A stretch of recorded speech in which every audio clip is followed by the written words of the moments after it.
Hey everyone, it's Vintage Vinny and welcome to another haul video. Today I'm going to be sharing everything that I picked up at the Boonesboro Antique Mall in Boonesboro, Maryland.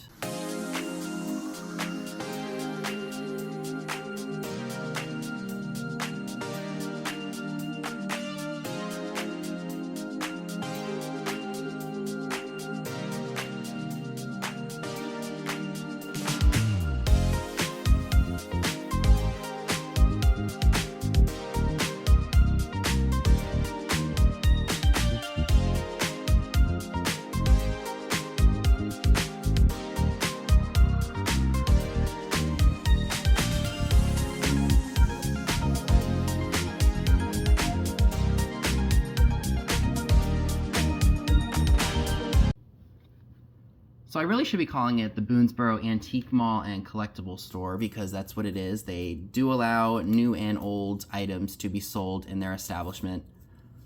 So I find a wide variety of different things to sell here. And yeah, it's been a while since I've been up that way. But I like that every antique mall I go to, I don't find the exact same stuff, if that makes sense. I always walk out with something different. And yeah, so without further ado, let's go ahead and check out what I got, shall we? So I did find a really cool old Band-Aid tin, and I know that, oh, this one's actually not that old. It's got a barcode on it. Shiitake mushrooms. And it's even got a long, I don't know why I didn't see that. It's from 1983, so I mean it has some age. It's about 42 years old. I know that somebody would probably want this just for putting their Band-Aids in, because these last a lot longer than the flimsy boxes they put them in nowadays. Totally went over my head. I love finding lusterware, especially if it's like a color combo. Like we got the peachy orange along with the blue. So those were made in Japan. Expect to see those at the upcoming sale. I know that people do collect the lusterware. This item I actually ended up getting for free. I believe it's a memo board or maybe like a napkin holder. It's got a very deco look to it. It's marked Unipeco.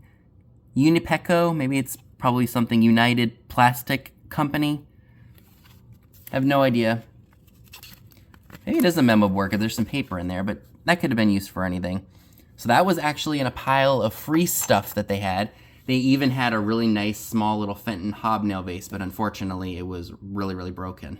So I couldn't take that home with me. I also found this really nice Nippon vase. I believe from research and such, Nippon was the mark that they put on their porcelain between 1891 and 1921. So this is about a 30-year period with that Nippon mark. Really nice piece. I love that scenic view. So that was a nice find, I think. I also found this jewelry box with the butterflies and such in very good condition, very little damage. So anytime I can find those inexpensively, I pick them up. This one was made by Farrington. I like that kind of like seafoam green color, so that screams like 60s-ish. I also grabbed this MAC makeup brushes set. Brand new, never been used. I want to say that I could probably get about $20 for this set. It looks like it's probably part of a winter line, but I think anybody who likes their makeup brushes from that brand will buy them and use them all year, so it's not a total loss. This is cool. This is brand new in the box from the year 2000. It is a Remington Wildside hair dryer. I think it's from the early 2000s, if I'm not mistaken. Oh, there's some more packaging information there. Yeah, from the year 2000. So we've got a 25-year-old hair dryer that is new in the box. So that was definitely worth picking up. Thankfully, I was able to do more research than I have in the past at this store. So when you walk in, there's shelves and then you have shops on the left, and then you have shops on the right. The shops on the right is where I'm able to do the best research, because the reception on the left is just awful. But yeah, you know, I do the best that I can with the research, because I also don't want to be buying things that are right at retail or are not worth my time to buy to put in my eBay store or bring to a live sale. So I've got this piece here. I have had one of these in the past. This is one of those old primitive taper candle molds. I've never seen one in silver before. The last one I had was very rusticy looking. So the patina on this one is really nice, and it's actually not broken. And I know that people do like these for decorative purposes, or if they want to make taper candles themselves. More power to them. So that was a good find. I also grabbed this metal. It's ceramic. It's a ceramic pitcher. And it's made by, it's Elton Pottery. I think that says Gene Elton. Let's see, they did leave the tag on here. So just, yep, Gene Elton Pottery. It's a nice yellow. It's flat, almost like a disc. But I thought that was really unique. I'd never seen anything quite like that before. So it was a good price, so I went ahead and picked that up. And then I grabbed this. I know that they've made these forever, and they still make them to this day. It's just one of those, probably not showing items very well today, I apologize. It sits on your counter. You could put candy in there, or nuts, or if you wanted to put this in your bathroom, you could put cotton balls in it, or maybe the small little circular pads that people use to take their makeup off. So I think that was only like $1. So I don't know if I'll be saving that for my own house at some point, or if I may try selling it. I don't know. Probably wouldn't be worth a whole lot of money, but it was a very good price nonetheless. So I did find a plug-in Seth Thomas clock. I cannot remember if this one was said that it didn't work or if it just needed a little bit of work to it. It's the Buckingham clock. But I want to say that that was a very good price with a little extra discount, so I went ahead and got that. Now you all know I love my old clocks, and I have quite a few of them. This is a West Clocks piece, and it was made by the Western Clock Company, and that was in LaSalle.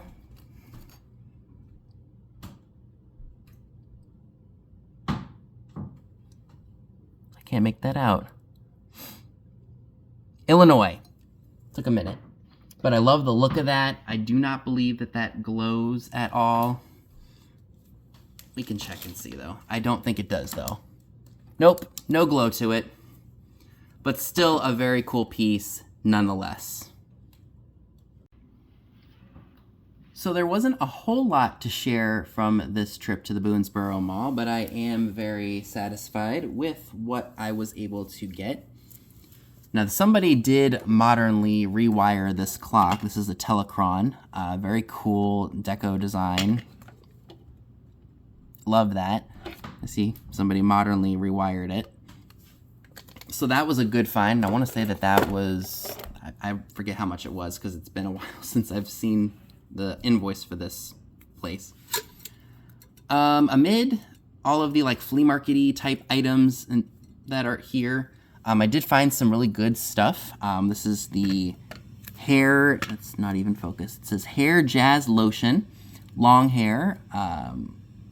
That was a good deal. I can't remember off the top of my head how much that is worth, but I would not have picked it up if it were not, or it would not have been worth it. And then we've also got Pureology. Now, we all know that that is a very good product name. My mom actually uses some of their stuff. This is to style and protect the Beach Waves Sugar Spray.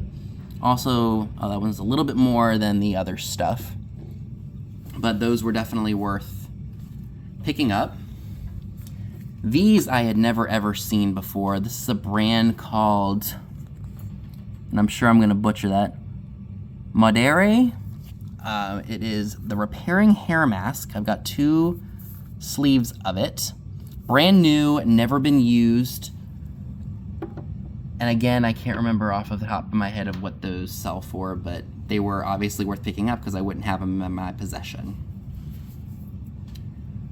I also grabbed one of these. This is one of those, I think they call these ball pitchers in orange. This is fired on paint. It's in really good condition, I would say, because it is just, get this out of the way, guys. I am so sorry. I've got stuff all over the place around me. It's in really good condition. I mean, barely any damage. I mean, we've got a little bit there. But that would be so cool to put on a Halloween table. I know I'm thinking very, very far ahead into the year 2025, but it's never too late to start gathering up stuff for certain times of the year because people will buy it all year, or, you know, it's something that they are looking for. So the only other item that I would like to share with you all from my trip to the Boonesboro Mall is this really nice rose plate. Now they marked it as is, and when I was looking at it at first, I didn't notice, you know, why it was marked as is. I'm like, okay, is there like a crack or something in it, or? And no, it's perfectly fine. But yeah, and it's marked Prussia, so it's got the RS Prussia mark on the bottom, Germany.